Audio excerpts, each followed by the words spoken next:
Hello, hello.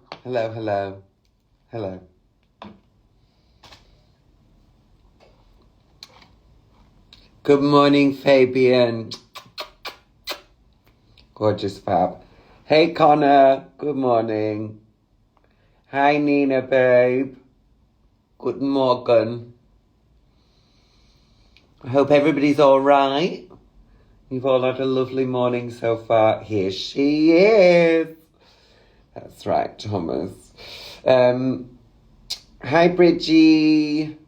Hello, Janet, darling. Good morning, hello.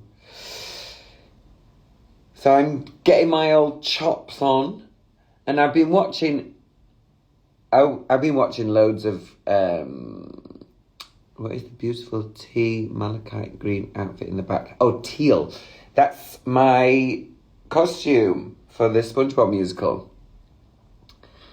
Am I going to Mighty Hoopla? No, I'm not. Blue's going to be there, though. She's going to be swinging around. And Theo, who's in the cast of the SpongeBob musical, is also going. So if you are going, have a lovely time. Oh, Jack. That's a shame. I'm sorry. Morning. Did I get a Blue Peter badge? Yes, I did. I did get a Blue Peter badge. Exactly. DDC on the CBC.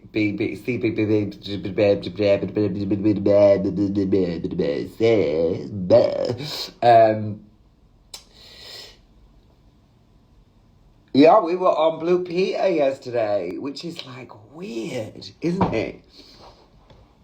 You know, you think like as a kid, you watched this show almost every day. Hey, Greg. Lots of love back to you in Australia. And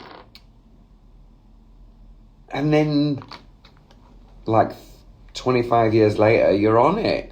And not only you're on it, you're teaching the presenters how to do a dance, and it was fun. It was good fun. I haven't actually been able to watch it yet. So I've seen, like, tiny clippets and snippets of it.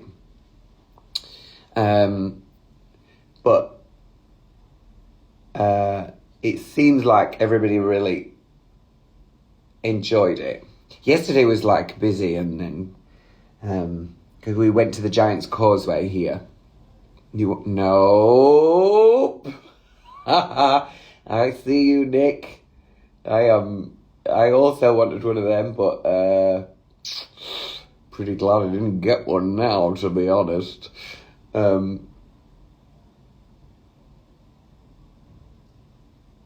Yeah, kind of wild being on Blue Peter, because it's literally like an institution.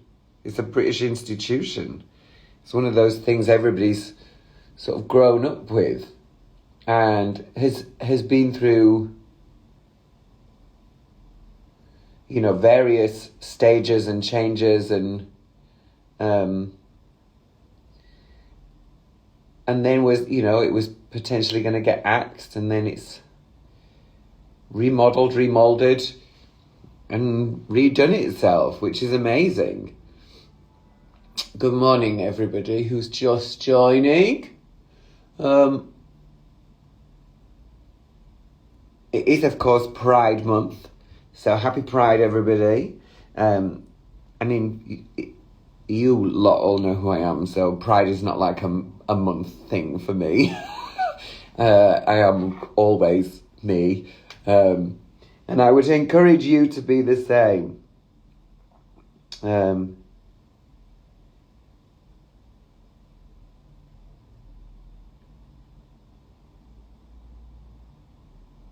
I've been watching loads of really interesting things this week. Because we're living through such a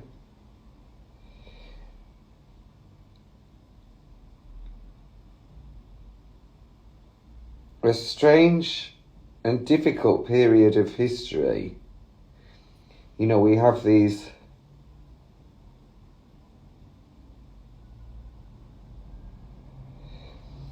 these bad faith actors, I think is the only way to kind of describe them, you know, like Kathleen Stock, Jordan Peterson, Julie Bindel. Do I not get bored of the same show again and again? No, because with theatre there's something new every day, and there's a different way.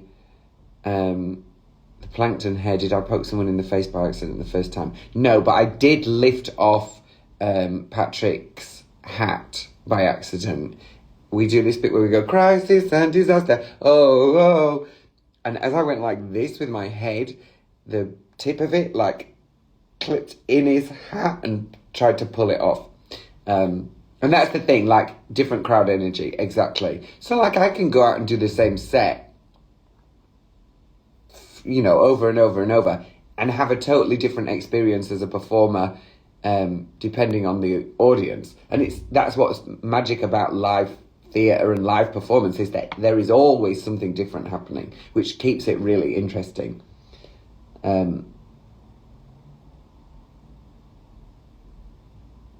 Yeah, so I've been thinking about how like we're living through this really amazing and strange time. You know, we're at a point in history where hello, good morning, hello, mwah, mwah, mwah.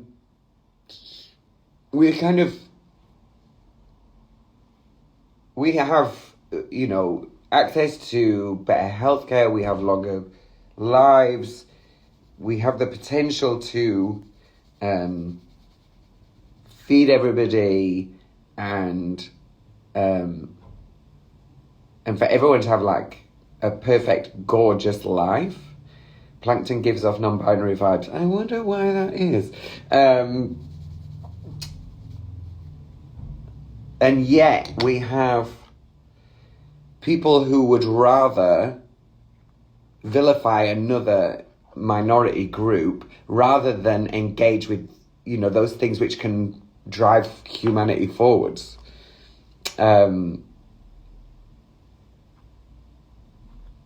Like I watched a video about how the Earth is about 4.2 billion years. It's Origins podcast. So it's this guy, I think he's called Stephen Krause, and he has loads of different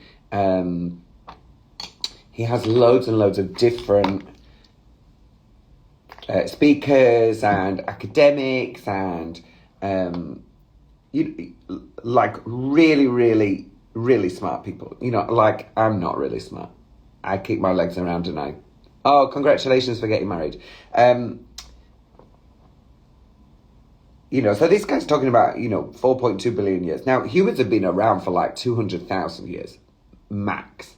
Some people say it's like 100,000. So anywhere between 200,000 and 100,000 years, humans as we know them today have been around on this earth. You know, on this planet that's spinning around what's our sun in a universe of billions, well, a galaxy of billions of other suns in a universe of billions of galaxies. You know, so we're tiny, and we've been here for such a short amount of time, you know, comparatively. And they were talking about, you know, the last time that there was a rise of CO2, like we're seeing now. You know, we've almost doubled how much CO2 there was in the atmosphere. And the last time it was kind of tripled, and that created a mass extinction event. I just find it really strange that people like Peterson and Stock and Bindle and Helen Joyce and, you know, they're so busy picking a fight with trans people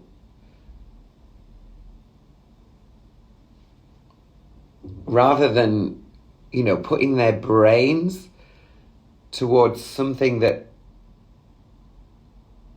could genuinely benefit humanity. You know, like we're facing these enormous existential threats, and rather than engage with those, they're lying about people. Stock particularly, You know, and I think what's really interesting is that the media casts her as Professor Stock. You're talking about... so it's a linguistic trick that they use. So they say...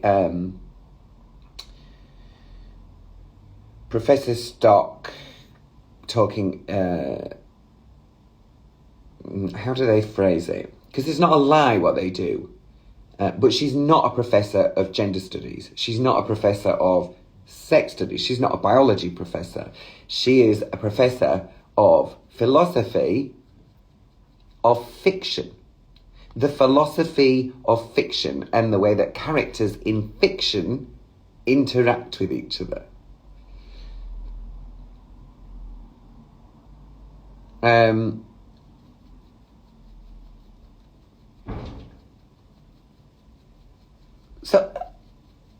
So how are you putting this person up who has no academic credentials in this area to talk about this stuff? Hello, down the corridor.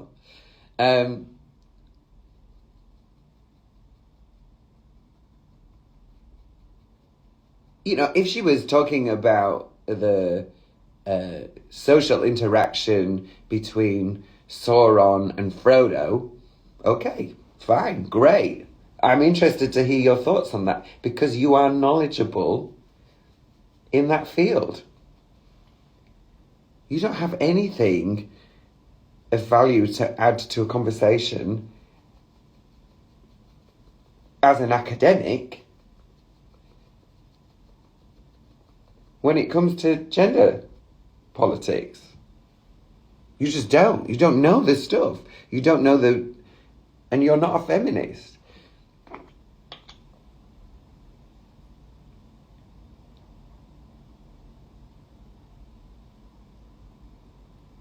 And the more you hear her talk about things, the more you kind of realise. Red Fox, that's part of it, isn't it? The more that people say something, the more likely it is that people believe that to be true. And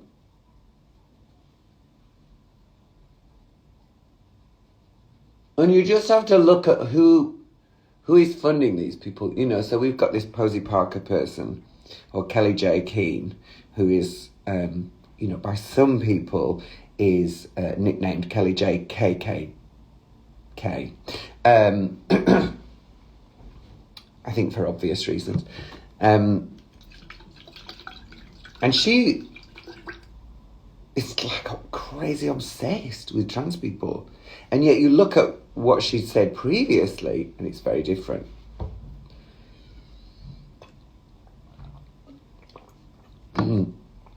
Very different. Same with Bindle. There's an interview that she has with Paris Lees where she says any person who identifies as being female is a woman. They're a woman. Can trans women be lesbians? Yes, she says. Yes, of course. Money counts. Exactly. So this Pride season, I would love it if with your nearest and dearest you could just getting the vitamin C in there. You know it. I have got multivitamins and I've got the old Barocca on the go. And then I'm also taking vitamin D because you can't synthesize your vitamins without vitamin D. Didn't know that. So I'd been taking vitamins and not had any vitamin D. And of course, most of the time I'm not in the sunshine, so I'm not getting any of that. So I would love it this Pride season if you could have those conversations with people and just say it's a lie. So there was a Freedom of Information request about trans prisoners and sexual assault. I think it was up till 2017 or 2019. I can't remember the exact dates, but I looked at this Freedom of Information request. So it showed that out of 97 in prisons, in that period, there were 6 that involved trans people directly, and there was 1 that involved a trans person indirectly. So out of 97, that's 7. And only 6 of those had involved trans people. Now, the legislation changed after this, because 4 of those incidents involved Karen White, who is always held up as like this, bogey creature, the monster. And she is a monster, but she's not a monster because she's trans. She's just a monster. And people generally should be protected from people like Karen White. So out of those 6, 4 had been perpetrated by 1 person. So that meant that there were 2 that had been directly carried out by, other trans people. The legislation changed, and since that legislation changed, none. There haven't been any instances which have involved trans people in prisons. And you can see that because there was a Mail Online article about it, where the number had gone from 97 to 121 a couple of years later. None of those extra had been perpetrated by trans women. So when people like Stock say that women in prison are not safe because trans women are in there, it's a lie. Because the legislation is already in place to protect cis women from predatory trans women within those estates. There's already the legislation that means that where it is appropriate, trans women can be excluded from spaces. The problem is that for 20 years we've had the information that it's not really appropriate. It doesn't change anything apart from that it puts trans women at more risk. It doesn't put cis women at more risk. Letting trans women into cis spaces, it puts trans women at more risk. So it is a lie that is perpetrated by these people. And it's really important to point that out. To say, actually, the structures to protect people are already in place and they are working. That's why that case this year with that predator in Scotland, they were like, she's been housed in a female facility, blah, blah, blah, blah, blah. Well, she wasn't with anybody else, was she? She was put in solitary confinement while they risk assessed whether it's safe for her to go into the female facility or she has to go into the male facility. And the risk assessment said it's not safe. She has to go into the male facility, which, if somebody is that high risk, then is the system working? The system is working.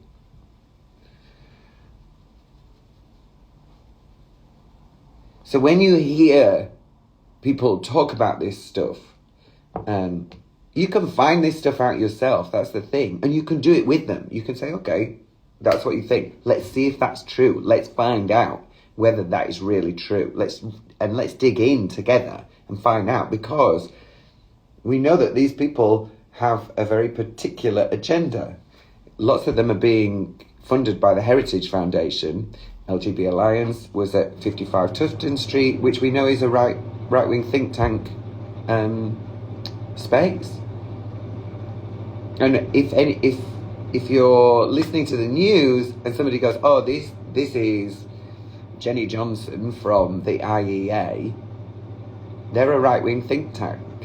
They're there to promote the interests of billionaires and really rich people. So their interest is having us divided and fighting amongst each other rather than having solidarity with each other and being able to stand up for our rights. There is so much happening in the UK at the moment that is really, really scary. This special economic zone that's happening in Newcastle, you look historically how those are used. Those are used to strip people of their workers' rights, to create legislation that means that they don't pay fair taxes, they don't do any of that stuff. It's been bought for a little over £100. We should be protesting this, because what happens is those special economic zones, they get trialled with those things, and then what they do is they roll those out across the nation. So they will trial stripping people of their work protections. And what that means is your holiday entitlement. That means your entitlement to maternity and paternity pay. Your entitlement to breaks. All of those things have been fought for through unionisation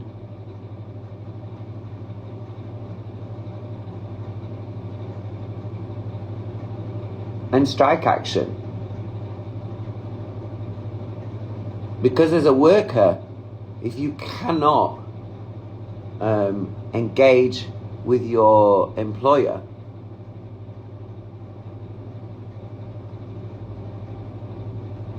in a way that is fair and gives you fair working conditions, the only thing that you've got is to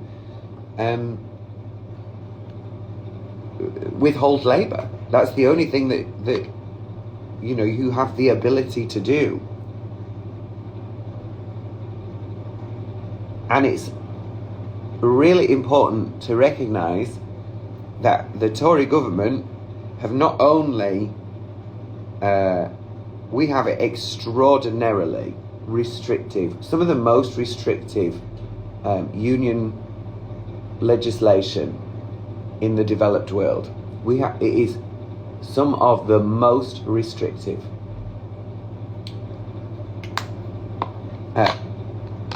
Like in Japan, if so for the trains, for example, which are a private entity which we fund and we subsidise and we pay for all the rail network, and they don't have any risk. Doesn't sound like that's capitalism, does it? Going to watch The Little Mermaid. Have a gorgeous time.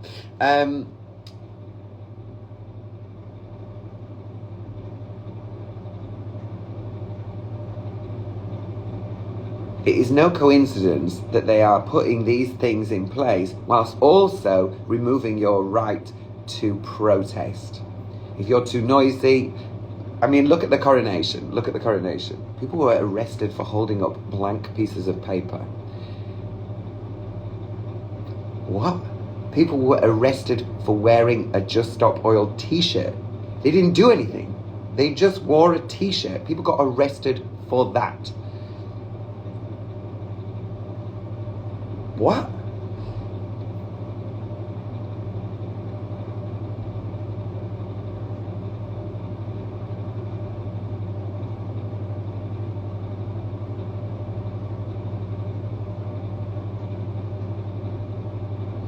So really what I'm saying is, like, this Pride Month, what I want you to do is talk to your family, point out what's true and what's not. Nobody's being silenced. You can't, as Stock has, be on every mainstream media outlet, in every newspaper, on every TV channel, every podcast, and then claim that you've been silenced and nobody's listening to you. Everybody is listening. They're not agreeing with you. That's the difference. The stats are real clear about this as well. Most cis women are trans inclusive.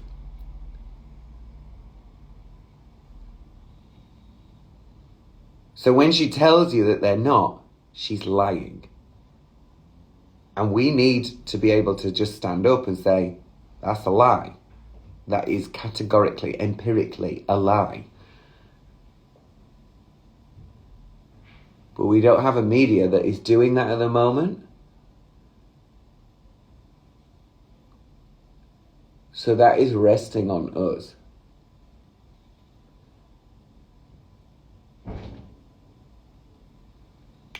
So talk to your family. Talk to those people who are right-wing in your family.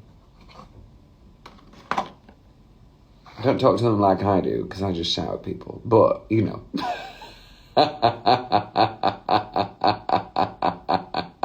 Don't talk to them like I do and get really mad. Ask questions, be inquisitive. Ask them how they got to that position. Then find out whether that's true. Like a friend of mine, I love them dearly. But they always, you know, pump out that, we talk about Scotland, you know, so we're talking about Scotland, and they always pump out that, well, we put more into Scotland than they give back. Now, this is a lie. That is a lie. It is a categorical lie. The Treasury takes more from Scotland than Scotland gets back from the Treasury. That is a simple fact. And it's really easy to find that information on Google. It's really easy to find that information. It's easy to find those facts. Full fact is your, that is your, you know, go-to. That is a very helpful tool when addressing these things.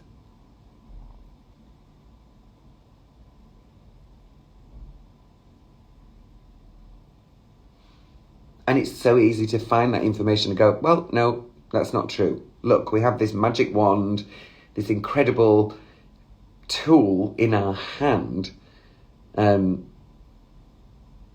can just prove you wrong and categorically prove you wrong. And then they go, oh, well, Scotland doesn't run its economy very well, blah, blah, blah, blah, blah. Well, there are some reasons why Scotland's economy is very different to the UK economy and why it's more difficult for them to run their economy in a way which builds prosperity for everybody. One of those reasons is that they're not in charge of their money, whereas the UK government is. So, where the UK government can employ quantitative easing, which, you know, basically means printing money, Scotland can't do that. Scotland has to balance their books, which means that if you're getting less money than you're producing, that becomes very difficult. That's a very difficult task in order to, you know, have everything run as well as you would like. And yet, they manage to still get free prescriptions. There is more support in education. On a whole raft of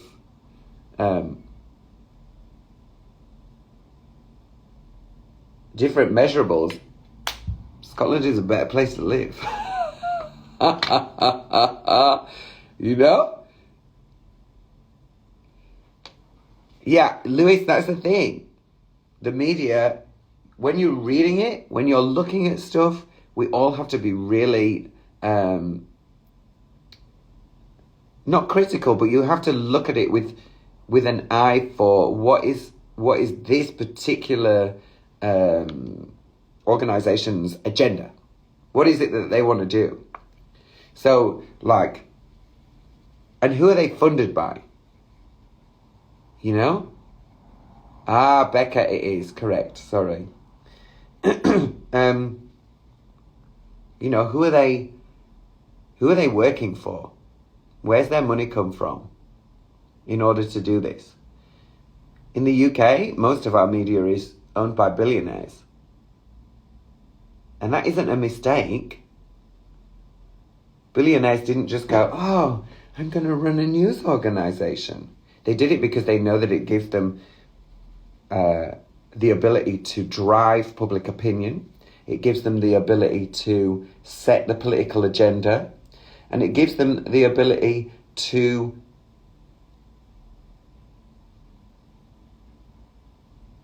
keep control and keep power. Wales is pretty good to live. It's the most beautiful country. It's so gorgeous. So I just, this Pride Month, that's what I'd really like everybody to just do, is to just, think about those things a little bit, and have those conversations at home, with those people who disagree with you. It doesn't have to be a fight. It doesn't have to be a fight. And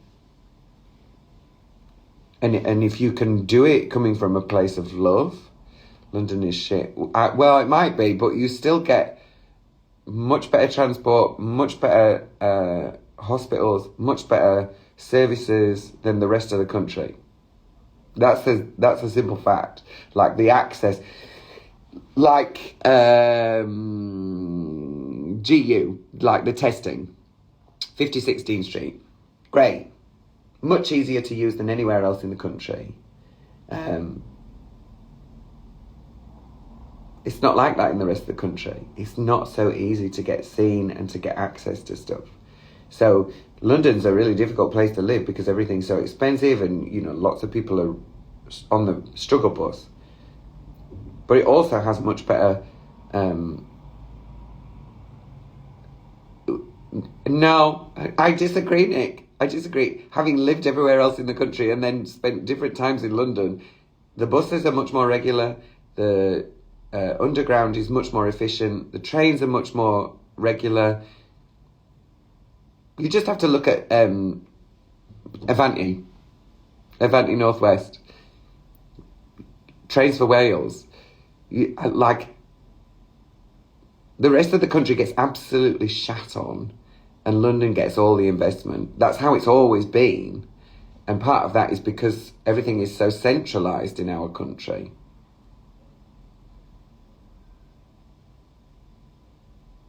And that's because all the politicians are there. Move the politicians out of London and do more like they do with the European Union, where they spend, half the time in one place and then some time in another.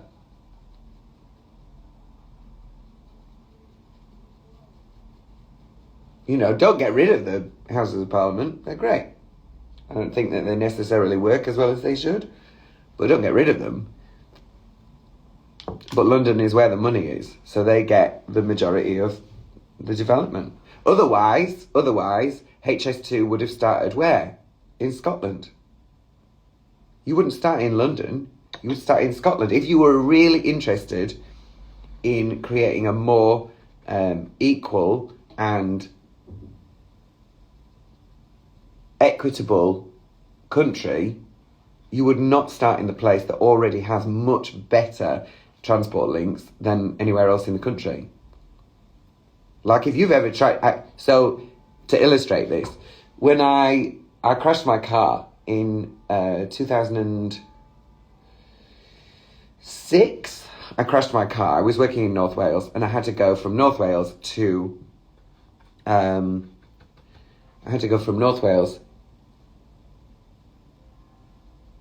to Stoke.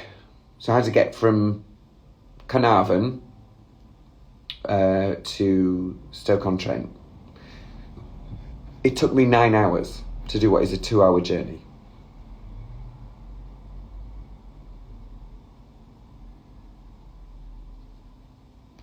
There's nowhere in London where it is a 2-hour journey and it's going to take you 9 hours on public transport.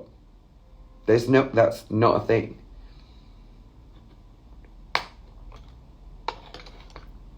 So it's not perfect and it needs more development.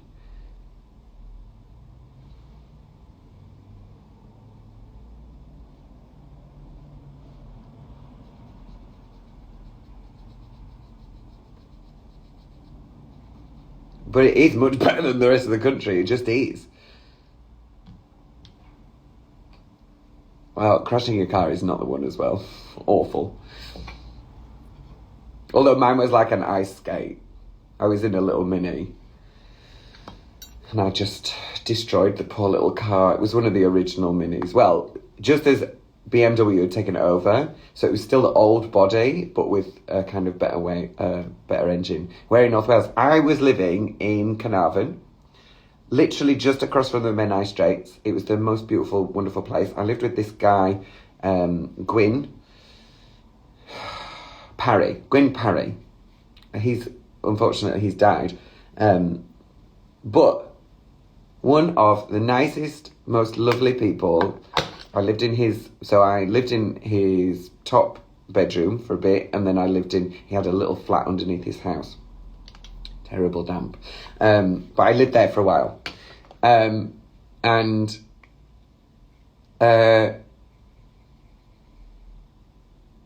Just a gorgeous place to live. Really, really lucky. It was my first job out of uni, and I got to live in one of the most beautiful places with just, I lived with a man who was just so warm and generous and lovely. My rent was cheap, which was good because I had no money.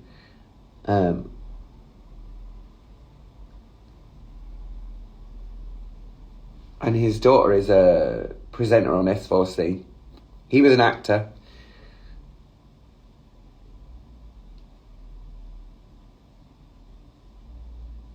I crashed my car because I know Susie Phoenix too. Yeah, she's great. Susie's great, fantastic. She made my outfit for Pavluna Laguna, who sings a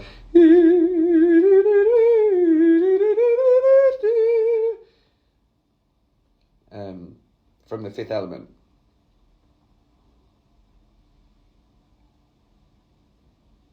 I did that a long time ago.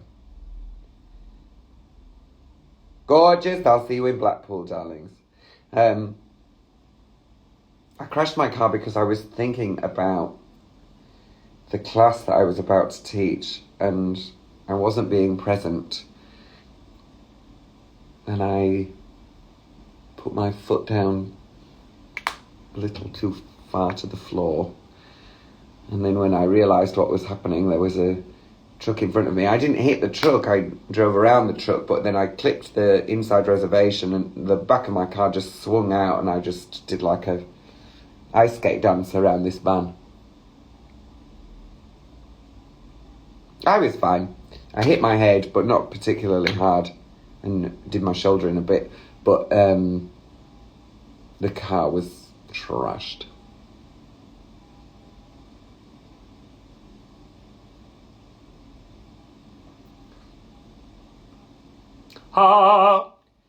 So have those conversations with the people that you know and you love.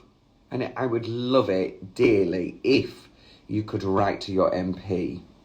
And say to them, quit the culture war stuff. We don't care about this. Like, the culture war stuff is not going to get my vote. What will get my vote is if you start addressing the climate crisis, if you start addressing the cost of living crisis, if you start insulating people's homes, if you commit to not opening new oil wells, if you commit to funding the NHS properly, if you commit, these things. And I've been watching loads of really interesting things this week. So the Origins podcast about, we've been here, the planet's been here for 4.2 billion years, and we're this tiny little speck of time, but we've more than doubled the amount of carbon in the atmosphere. And the last time there was a mass extinction event, it had tripled, and we've done that in just over 100 years. So stop making single-use plastic, 100%, just ban it, just no more. Go back to glass. You can just melt glass and reuse it. That's,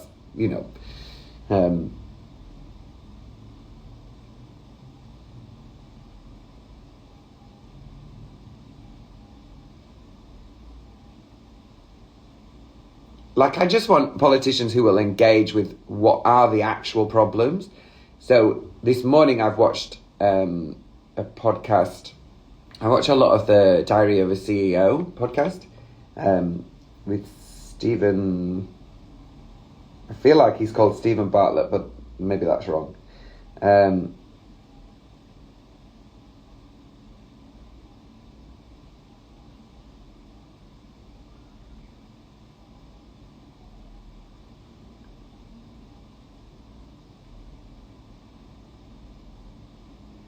And he, in this podcast that I just watched, is talking to a guy who has spent most of his life working in kind of AI systems and technology and all that stuff.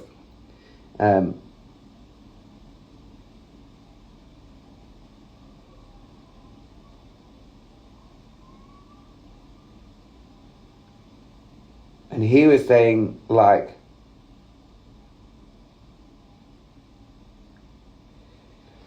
he was talking about how AI is going to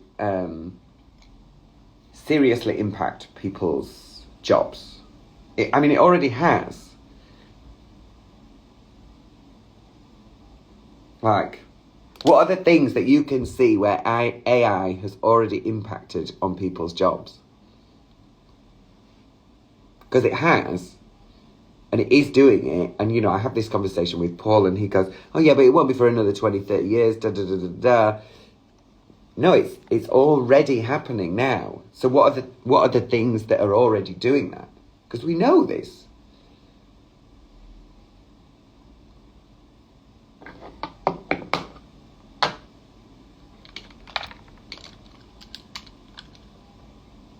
Like, when was the last time you went to Tesco?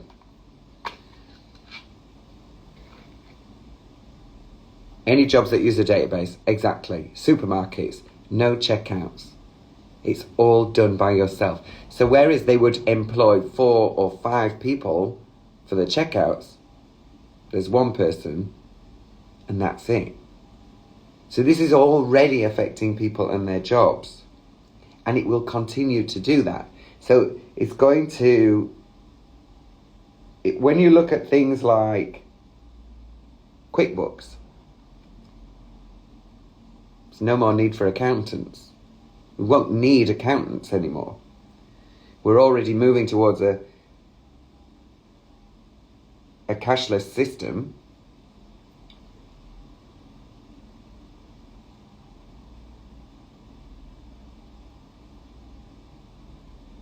And at some point, you'll be able to just connect your booking holidays. Absolutely. Nobody goes to the... I think it's 15 years or more since I went to a travel agent.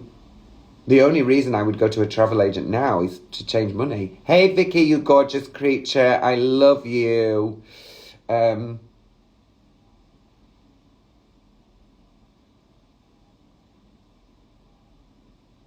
trialing... So I read a book ages ago.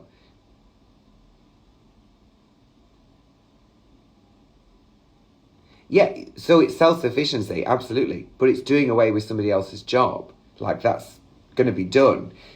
It's going to be the same with GPs. They've already trialed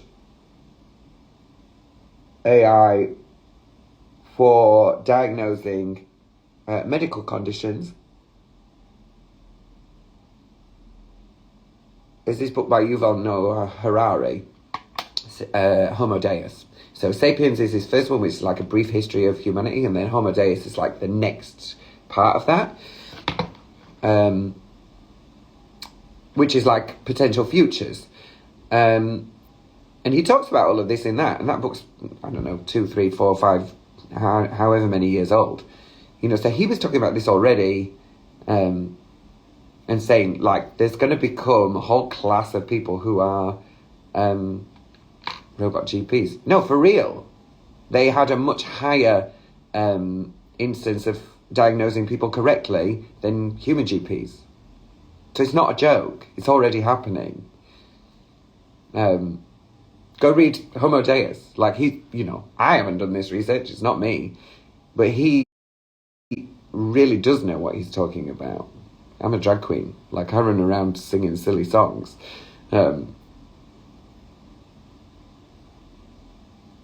Yeah, exactly. But they're doing it without the doctor now. And finding actually the computer, because it is able to draw all of this data together very, very quickly, much quicker than a GP can, then they're able to find out, oh, there we go. Much, much faster diagnosing people. So there'll still be, there's still going to be like specialists and that kind of stuff. But that's another really, really massive professional job that is just not going to be there. Because you won't need them in the same way that you do now. So the job is going to be very, very different. And that's what he's saying is like the job market is going to change massively. Where's this brush gone? This is so stupid. But the job market is going to change massively because you just won't be needed in the same way that you were. And AI is moving faster and faster and faster and faster and faster. And we're not going to be able to keep up with it. So, like, where is my brush? Oh, it's there. And so, this guy on the podcast today, I'll put a link to it. Or like, what to search on YouTube. But like he's talking about, this isn't in 20 years, this is in the next 2-3 years that a lot of this is exactly talk of universal basic income. And the way to do that is that people using AI as part of their business, which means Tesco and Asda, all of those things that have got, that jobs that once relied on a human being there. So all of those have to be taxed at a much higher rate in order to mean that these people who now don't have a job because they've been AI'd out of the workplace, that we're able to generate income for all of those people as well. And there've been trials of UBI globally in different places, and they found that